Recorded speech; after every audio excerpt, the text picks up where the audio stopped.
Bonjour Estelle. Nous nous Bonjour Anne. nous sommes rencontrés sur le salon et je te connaissais pas. C'est Guillaume, un ami qui m'a dit écoute, si Estelle est là, faut que tu lui parles. Faut qu'elle te parle de son métier parce qu'elle le fait ça, elle est connue, elle fait ça magnifiquement bien. Elle a une technicité que nous, en tant que joailliers, on aime, donc tu dois la rencontrer. Alors me voilà Estelle.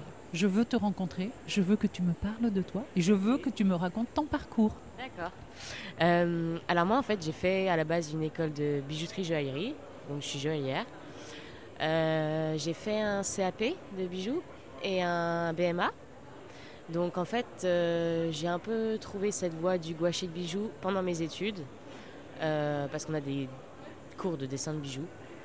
Et voilà, moi j'ai découvert ça tout de suite, ça a été mon dada et vraiment je me suis concentrée là-dedans. J'ai un peu laissé tout ce qui était la partie atelier. J'aimais, mais vraiment, c'est vrai que j'avais des bases en dessin et puis j'avais vraiment envie d'approfondir. La peinture, je ne connaissais pas. Et du coup, j'ai découvert sur le tas et vraiment, j'ai accroché.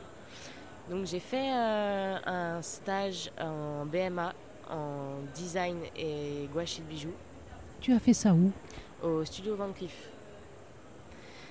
J'ai eu beaucoup de chance d'aller là-bas. J'ai fait 7 semaines. Donc là-bas, ils m'ont montré un peu toutes les techniques, tout ça. Puis moi, ça me permettait aussi de voir si vraiment il y avait un métier qui existait là-dedans, parce que j'adorais ça. Mais je sais que le design existait, mais je ne savais pas que le métier de gouacheur existait vraiment. Puis donc quand je suis arrivée là-bas, j'ai vu que oui, il y avait des gens qui gouachaient, tout ça. Et je me suis dit, ok, moi, il faut que je continue là-dedans. C'est mon truc. Donc il faut que je trouve après, quand je sors de l'école, un poste dans le gouaché.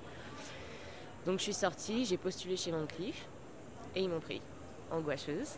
Donc moi, c'est vrai que à cette époque-là, j'avais pas vraiment envie de faire du design. J'avais surtout envie, c'était vraiment de continuer à apprendre la peinture et à vraiment maîtriser la technique. Donc c'était compliqué parce que je me disais quand je suis partie de l'école, ok, je vais sûrement trouver un poste de créa et gouacheuse en même temps, mais pas seulement gouache. Et là, ils m'ont donné la chance d'avoir un poste seulement en gouache. Donc je me suis vraiment concentrée là-dedans. Ils m'ont bien formée. Donc j'ai fait 1 an là-bas, un peu plus d'1 an. Et ensuite, j'ai voulu partir de Paris parce que j'avais ma famille qui était en Haute-Savoie, donc je voulais retourner là-bas, en Haute-Savoie. Donc j'ai trouvé un poste en émaillage sur les cadrans de montre. Voilà, où on faisait de la peinture miniature, de la grisaille, de l'émail. Et moi, j'étais spécialisée dans l'émail, en fait. Donc j'ai travaillé là-bas pendant 4 ans. Et j'ai été formée à faire une pièce, qui était la grisaille. C'est une technique particulière. Et c'est quoi cette... tu peux nous en dire plus sur la grisaille? Ce qui est surprenant, c'est que quand tu parles de la gouache, tu as les yeux qui pétillent. Oui. Tu es dedans. Et là, tu m'as parlé de la grisaille. Et comment te dire? Tes yeux se sont éteints. C'est vrai, ça s'est vu. Mais ça s'est vu, ça s'est entendu, c'est impressionnant. Alors, on va pas rester longtemps sur le sujet parce que visiblement, c'est pas la révélation. Ouais. Mais parle-nous en juste quelques mots. Ouais. En fait, donc la grisaille, c'est une technique un peu particulière. C'est comme de l'émail, en fait. C'est comme une poudre que vous allez poser dessus. Donc déjà, on peint avec cette matière. C'est une poudre qui est broyée très très finement, qui est blanche ou de couleur. Ça dépend. Mais moi, elle était blanche à ce moment-là. Donc elle est broyée très finement. Vous la mélangez avec une espèce d'huile qui va vous permettre de l'accrocher sur le cadran, qui lui est déjà émaillé à la base. Donc là, il y avait un fond d'émail noir. Et moi, je venais appliquer ma peinture, donc ma poudre qui était mélangée à de l'huile, sur le cadran. On faisait sécher cette huile.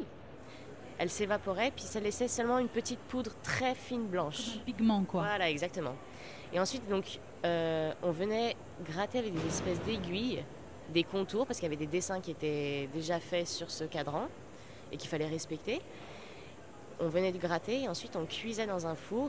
On enlève le surplus de matière. Vraiment que ça soit net. Ensuite on cuisait ce blanc et il rentrait en fait si vous voulez dans l'émail. Donc c'était vraiment très léger en blanc, en nuances, en teintes. Et en fait il fallait faire plein d'étapes comme ça. Donc Combien tu fais de couches presque? Voilà, c'est ça, des couches. Donc c'était environ... En fait ça dépend des personnes. Il y en a qui vont mettre beaucoup plus de poudre que d'autres qui vont en mettre beaucoup moins. Donc moi, en moyenne, c'était 8 couches sur un cadran. Donc c'est beaucoup de travail parce qu'il faut à chaque fois reprendre, remettre, faire des dégradés. C'est faire, refaire. Voilà, exactement. Et donc j'ai fait cette pièce pendant 4 ans. 7 pièces, ouais. J'étais formée en fait à une pièce. Et c'est vrai que je me suis pas vraiment retrouvée là-dedans puisque j'ai un peu un esprit créatif. Voilà, j'aime voir beaucoup de choses, j'avais envie d'apprendre parce que je savais qu'il existait beaucoup de techniques. Voilà, quand on est jeune, on a envie d'apprendre. Et clairement, ben là, j'étais rentrée dans quelque chose de productif, faire de l'art dans la L'art en production. répétition n'est pas totalement l'art. Voilà, pour moi, ça l'est pas. Et donc, quelque chose n'a pas collé. Euh, Ton besoin créatif n'était pas voilà. nécessairement euh, rempli. Non, non, pas Donc du tout. on sent bien que même quand on parle, voilà, ça te correspondait pas. Ouais, non. C'est une technique peut-être, et Oui, puis voilà. ouais. Oui, oui, j'ai appris cette technique et elle est très bien en soi. Voilà, c'est tout.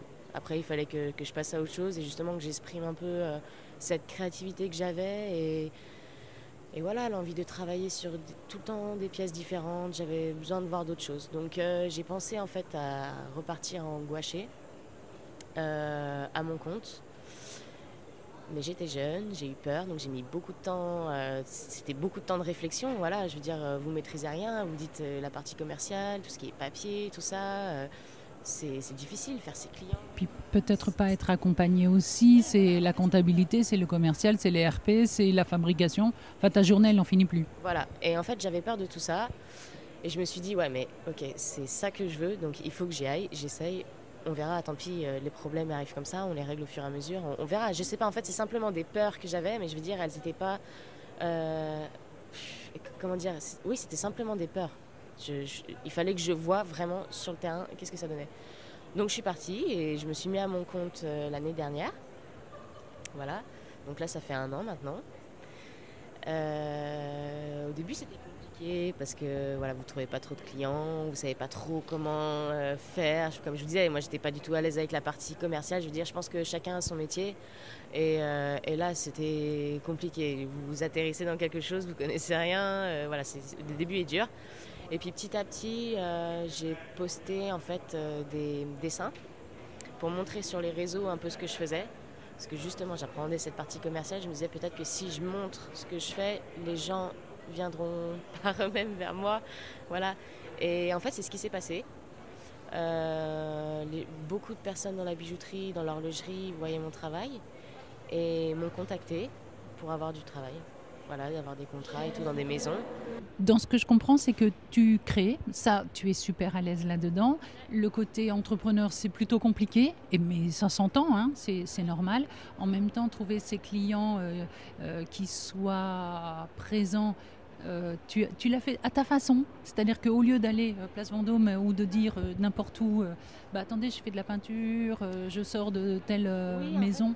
Oui, et puis en plus, je crois que je me sentais pas vraiment légitime parce que j'ai travaillé 1 an dans un studio où on m'a formé à la peinture, mais je veux dire, au niveau expérience professionnelle, j'avais pas un gros bagage. Donc oui, j'ai des années d'entraînement derrière, 10 ans d'entraînement, mais professionnellement, voilà, ça causait pas beaucoup. Et là, je me disais, enfin, pour moi, c'était dur de dire, voilà, j'ai travaillé 1 an dans un studio, mais je vous montre ça. C'était plus la mise en confiance dont Ouais, tu avais besoin. ouais, complètement, c'était ça, ouais, ouais. Quand tu rencontres tes premiers clients, quelles sont leurs demandes? Alors en fait, ils recherchent beaucoup, c'est le gouaché. Moi, je suis designer en horlogerie, joaillerie et gouacheuse. Mais leur demande, c'est les gouachés. Ils font beaucoup sous-traiter cette partie. Donc essentiellement, en fait, dans mon travail, j'ai ça. Comment tu fais? Quelle est ta spécificité? Parce qu'on m'a parlé surtout de ta spécificité, la façon dont tu voyais les choses. Alors moi, vraiment, ce que j'ai envie d'apporter dans le gouaché, et c'est un peu mon identité, je dirais, c'est que je fais des gouachés de précision.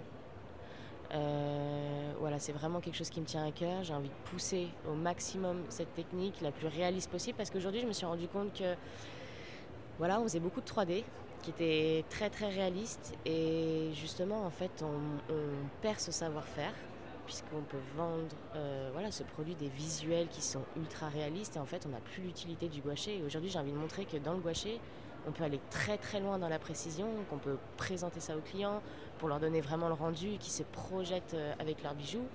Et même avec de la peinture, je veux dire, on n'est pas simplement obligé d'avoir une maquette 3D à présenter. Voilà, même en faisant de la peinture, en présentant quelque chose qui, pour moi, ça a une âme en fait. De présenter une peinture, il y a un savoir-faire derrière, et tout de suite au client, ça leur parle. Est-ce qu'un dessin, c'est pas...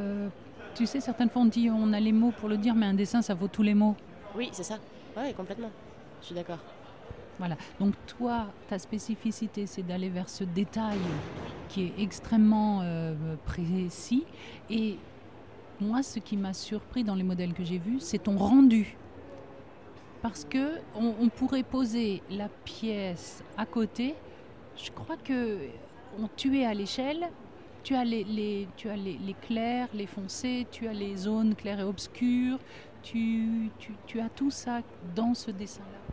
Oui, oui, j'essaie de mettre au maximum, comme je dis, pour moi, si le dessin est présenté au client, parce qu'en fait, on a plusieurs utilisations du gouache.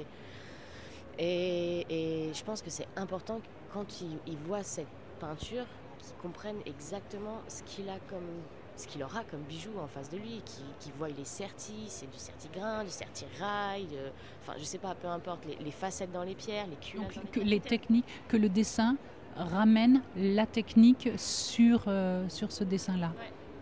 Oui, oui. Et oui, comme je vous disais, donc en fait il y a plusieurs utilisations du gouache, il y en a qui vont s'en servir, donc surtout dans les maisons de haute joaillerie. À la base on part d'un design, avec des croquis, des recherches couleurs, tout ça. Ensuite, à partir de ce design, on fait un dessin technique qui sera à l'échelle 1, avec vraiment où il y aura toutes les formes, les pierres, tout ça, tout sera posé dessus. Et ensuite, à partir de ce dessin technique, on l'imprime, on fait le gouache, donc pour donner l'aspect très réaliste, avec toutes les matières utilisées dessus. Et lui, ensuite, ce dessin est transmis à l'atelier pour la fabrication. Donc ça permet aux bijoutiers en fait, de lire tous les volumes, et eux de partir sur quelque chose, en fait ils comprennent directement, ils n'ont pas besoin de chercher, voilà, on voit si c'est creux, on voit si c'est plat, on voit tout. C'est leur fiche technique. Voilà, c'est leur fiche technique. Donc on l'utilise pour ça. Après il y a beaucoup d'entreprises aussi qui utilisent le gouache comme cadeau pour les clients. Voilà, c'est quelque chose qui se fait beaucoup, apparemment ils aiment vraiment ça, de voir leurs pièces, le savoir-faire qu'il y a derrière, tout de suite ça les... Mais dans ces cas-là, est-ce que toi tu mets toute la technicité que tu me donnes pour un atelier?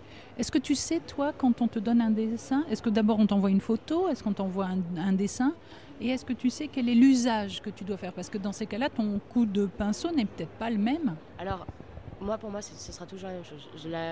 C'est vraiment quelque chose qui me tient à cœur, j'ai envie de garder cette qualité, donc peu importe l'utilisation qu'elle aura, je veux qu'il y ait de la qualité dans mon dessin. Tu m'as posé une question. Par rapport je t'ai posé la question de comment on te donne le détail. Est-ce que c'est une photo? Est-ce qu'on te montre les pierres? Comment est-ce que vient vers toi le client? Alors, souvent on me donne une fiche technique avec tous les matériaux utilisés. Donc moi je fais une recherche internet un peu pour voir visuellement à quoi ressemblent les matériaux, les couleurs qui seront utilisées. On m'envoie des photos des pierres. Et ensuite, donc une fois que j'ai tout ça, moi je rends le dessin réaliste et vraiment je me fixe par rapport à toute leur fiche technique, les matières utilisées, les couleurs des pierres. Parfois ça joue à quelques nuances, mais dans un design tout change. Je veux dire, si vous avez un dégradé de vert et que votre vert est le même partout, ça n'a pas de sens. Il faut vraiment qu'on... Oui, on sait bien que les couleurs des pierres, c'est 1001 couleurs. Ouais. Il y a une émeraude, elle va vers le jaune, elle va vers d'autres verts. Toi, tu t'attaches à donner la couleur de manière spécifique et de la reproduire. Ouais, absolument. Ouais. Faut que ce soit réaliste. Il n'y a plus qu'à le porter après. Ouais, voilà. J'aimerais bien pouvoir prendre mon dessin et hop, le poser. Donc, les clients viennent vers toi avec ça. Toi, tu leur fais leur... Est-ce qu'il y a une sorte de va-et-vient de dessin pour les validations, pour les formes? Oui. Alors souvent, ça m'arrive d'interpréter des volumes et finalement, une fois qu'on présente la pièce à la fin, on me dit non, ici c'était pas comme ça, je préférais un creux, là on dirait que c'est bombé, donc on fait des reprises, mais en principe, c'est des petites retouches. C'est vraiment des petites retouches. Mais oui, il y a un suivi quand même derrière. Le fait que tu sois maintenant un petit peu à l'extérieur, est-ce que pour toi c'est embêtant depuis, donc ça fait une année que tu pratiques. Est-ce que tu sens que ça complique un peu les choses ou maintenant tu as trouvé ton mode de fonctionnement? Non, j'ai trouvé mon mode de fonctionnement. Je suis bien, je suis dans mon atelier. Voilà, pour l'instant, je suis toute seule et ça me permet de me concentrer aussi. C'est quand même un boulot qui demande beaucoup de concentration. Donc voilà, d'être seule, c'est pas quelque chose qui me dérange. Voilà, j'ai adapté aussi un peu mes horaires de travail. J'ai remarqué qu'il y avait des moments où, je sais pas, l'après-midi j'étais plus créative, j'avais l'esprit qui vagabondait. Donc je me dis, ok, l'après-midi, il vaut mieux que je me concentre à la création, à faire des choses, tout ça. Et le soir où je suis beaucoup plus calme et reposée pour peindre. Voilà, en fait, j'adapte vraiment comme j'ai envie. Tu as trouvé ton humeur de la journée et, Exactement, et ça te permet de la réaliser dans toute la journée. Absolument, ouais. J'aimerais savoir, quand tu rends tes dessins, comment ça se passe? Quel est le ressenti à chaque fois selon les personnes, les joailliers ou les directions artistiques ou les directions créatives, parce qu'ils ont tous des noms pas possibles. Si tu abandonnes ton bébé. Voilà, j'abandonne mon bébé et à chaque fois, ça me fait quelque chose. Ouais, c'est vrai, complètement. C'est votre bébé, vous passez beaucoup de temps. Combien d'heures tu passes? Est-ce qu'il te demande de passer un certain nombre d'heures ou c'est toi qui dis, bon ben voilà, moi sur un dessin, j'ai passé, comme tu me disais, 4 fois 12 heures? Ouais, non, il me donne pas d'estimation de temps, c'est moi qui donne. On me montre le projet.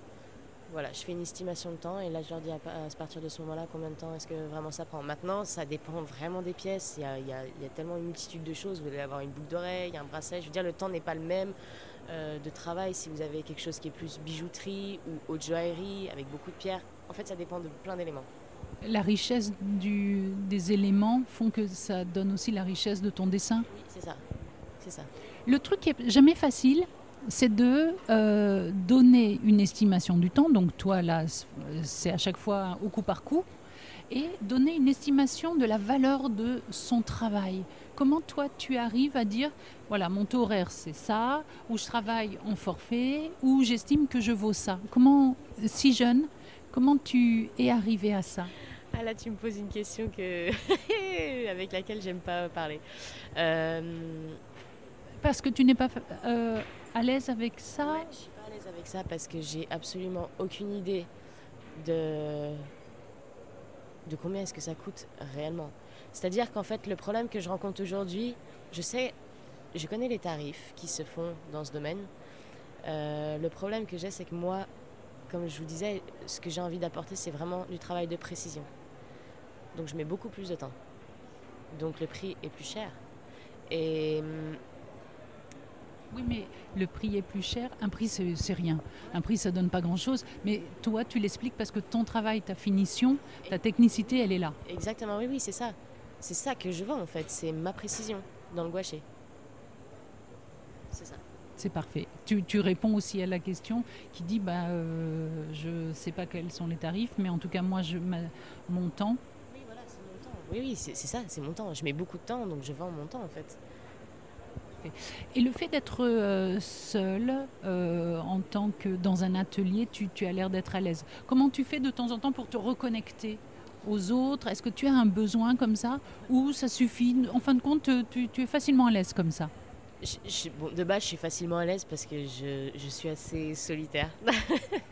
Mais c'est vrai que quand même, il y a des moments où vous avez besoin de voir du monde, donc je revois mes amis. Je veux dire, et puis j'ai quand même cette relation client où je dois bouger, me déplacer pour rapporter les dessins, pour aller avoir les informations. Donc je vois quand même du monde, quoi. Mais je suis bien parce que j'ai quand même un peu ma tranquillité et j'apprécie ça. Ton souci. C'est ce que je recherchais quand je me suis mis à mon compte aussi. J'avais besoin de calme, de liberté, de tout ça. Et là, je retrouve vraiment tout ça. C'est bien. D'avoir cette liberté de création, parce que peut-être que tu as été un peu prise en étau sur faire des choses qui ont été déjà faites ou refaire des choses qui ont faites. Toi, ta création, elle est beaucoup plus inspirante, elle va plus loin. Oui, ouais. J'avais besoin de ça. Ça se voit, ça te va bien. Merci. C'était une aparté. À partir de là, que peut-on dire? Donc, tu montes de temps en temps à Paris, tu vois tes clients. Tes clients, du fait de ta spécificité, ne sont que des grandes maisons, je présume. Est-ce que toi, tu as des choses qui t'ont un petit peu surprise dans des demandes? Oui. Oui, on me demande de faire parfois moins bien. Qu'est-ce que je fais? Je suis désolée, je suis atterrée. On me demande parfois de faire des gouachés de moins bonne qualité. Maintenant, ça se comprend par rapport au tarif, comme je vous disais. Voilà, c'est une demande et je le comprends tout à fait. Mais dans ces cas-là, tu le fais ou tu peux dire Alors je le fais parce que ce qui est marrant, c'est que la technique que j'ai aujourd'hui, je la maîtrise très bien. Et la technique de faire moins bien, je ne le maîtrise pas. C'est-à-dire qu'en fait... ah, ça c'est énorme. Oui, c'est énorme. Oui, on peut dire ça. Parce qu'en fait, on va vous demander vraiment, c'est hyper intéressant quand même, juste de retranscrire les volumes, la lisibilité de la pièce, sans être dans la précision. Et on dirait pas, mais c'est un vrai défi. C'est un vrai défi. Parce que vous allez poser que quelques lumières et il faut qu'en quelques traits, on comprenne ce qui se passe. Mais alors, dans ces cas-là, l'utilité du gouaché, c'est laquelle pour eux? Je pense qu'à ce moment-là, c'est pour les ateliers, la fabrication. Ouais. Tout ce qui sera pour les clients, pour la communication, ce sera les gouachés de précision. Pour un meilleur rendu, pour que les gens... D'accord. Ça me surprend un peu parce que j'aurais pensé qu'un joaillier aurait besoin de tout ton regard sur le dessin, sur la technicité, parce que lui, ça peut être une sorte de lecture plus facile. Or là, visiblement, non. En fait, comme je vous disais, dans le gouaché qui sera de moins bonne qualité, vous devez quand même être, rendre les volumes très lisibles. Donc, ça va être quelques traits de lumière, d'ombre et de lumière. En fait, ça va vraiment être ça, un jeu d'ombre et de lumière. Mais le joaillier comprend très bien. Vous aurez quand même les sertis qui seront représentés, les pierres de couleur qui seront représentées, mais on sera beaucoup moins dans la précision. Je veux dire, je pense que pour la fabrication en atelier, ils n'ont pas besoin d'avoir des pierres avec toutes les facettes qui sont gouachées. Je veux dire, ils comprennent que c'est une pierre, eux le comprennent. Voilà. D'accord, je comprends quand tu le dis comme ça. Ils ont l'essentiel en fait. Ils ont l'essentiel. Les ombres, les lumières, les volumes et les couleurs. Quand tu viens sur un salon comme ça, qu'est-ce que tu attends, toi? Alors moi là, je suis venue, c'était vraiment pour montrer ce savoir-faire. Et je me rends compte que en fait, beaucoup de personnes qui travaillent dans la bijouterie et dans la joaillerie, qui ne sont pas passées par des studios de création, ne connaissent pas du tout ce métier. Et c'est quelque chose qui se perd. Et c'est un métier qui me tient à cœur et je suis là pour ça aujourd'hui, c'est pour montrer que ça existe, qu'on en fait un métier, qu'il y a une utilité à faire ça et je le montre. Et qu'il y a une beauté à faire ça. Merci. De découvrir tes dessins, moi je vois sur les stands le nombre de personnes qui s'arrêtent forcément à ton stand et à ton dessin. Oui, comme je vous dis, en fait ça interpelle parce qu'on voit des peintures, souvent on me demande mais vous êtes quoi? Vous êtes artiste? C'est quoi ce... Non, je suis pas artiste, c'est un métier. Faire le gouaché, il y a une utilité derrière. Les gens font fabriquer à partir de mon dessin une pièce et ça ils le savent pas. C'est bien de le dire comme ça, c'est un bon résumé. Ouais, complètement. C'est ça. Et là je vois en plus ton établi, ce qui est extraordinaire. Alors tu me diras si dans ta vie il est comme ça, parce que là c'est un vrai établi de joaillier, mais il y a de la peinture partout, il y a des assiettes partout avec un peu 3 taches de couleur, il y a des pinceaux qui se battent en duel. D'ordinaire tu as tous les outillages des joailliers et là le tien pas du tout. Comment c'est chez toi dans ton environnement? C'est comme ça, c'est un bordel organisé. J'aime avoir beaucoup de choses autour de moi, tout à portée de main. C'est pas spécialement rangé, mais je sais que c'est là. Écoute, tout de suite on voit mieux le truc. Je vais prendre une photo juste pour me souvenir, Estelle, de cet établi plein de couleurs. Je te remercie pour cette discussion parce que pour avoir travaillé dans les ateliers, j'ai vu des gouachés, mais ta personnalité, elle est extraordinaire. et elle va bien avec ça. Et tu fais bien de aussi transmettre. Oui, ouais, j'ai envie de ça. D'ailleurs, justement, c'est un projet qu'on est en train de mettre en route. C'est la formation du gouaché. On va faire de la formation. Donc on fera des groupes de personnes, un certain nombre de personnes avec des niveaux différents, tout ça. Et on va vraiment faire apprendre la technique du dessin de bijoux. Tout ce qui est crayon de papier, crayon graphique, crayon de couleur, feutre, gouache sur calque, gouache sur papier. En fait, j'ai remarqué, et surtout là dans le salon, qu'il y a énormément de demandes de personnes qui veulent être formées à cette technique. Parce que c'est vrai que dans les écoles, en fait, ça compte un très gros coefficient pour le diplôme.